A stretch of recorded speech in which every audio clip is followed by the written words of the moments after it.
വിഴിഞ്ഞം തുറമുഖം കമ്മീഷനിംഗ് ചടങ്ങിൽ പങ്കെടുക്കില്ലെന്ന് പ്രതിപക്ഷ നേതാവ് വി.ഡി. സതീശൻ.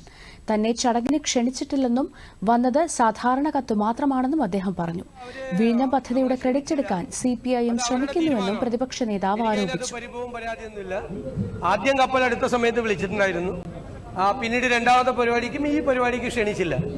അത് ബഹുമാനപ്പെട്ട മന്ത്രിയോടും മാധ്യമപ്രവർത്തകരായി നിങ്ങൾ ചോദിച്ചപ്പോൾ പറഞ്ഞത് ഇത് 4ാമത്തെ വാർഷികമാണ്. ആ 4ാമത്തെ വാർഷികത്തിന്റെ ഭാഗമായിട്ടുള്ള പരിപാടിയാണ്. അത് പ്രതിപക്ഷം അതുമായിട്ട് സഹകരിക്കുന്നില്ല. അതുകൊണ്ടാണ് ഇത് പ്രതിപക്ഷ നേതാവിനെ വിളിക്കാത്തതെന്ന്. ഇത് സർക്കാരിന്റെ 4ാമത്തെ വാർഷികമാണോ? അങ്ങനെയാണെങ്കിൽ കേരളത്തിൽ CPM-ഉം BJP-യും കൂടിയാണല്ലോ 4ാമത്തെ വാർഷികം ആഘോഷിക്കുന്നത് ആണോ? അങ്ങനെ BJP നേതൃത്വം പറയട്ടെ.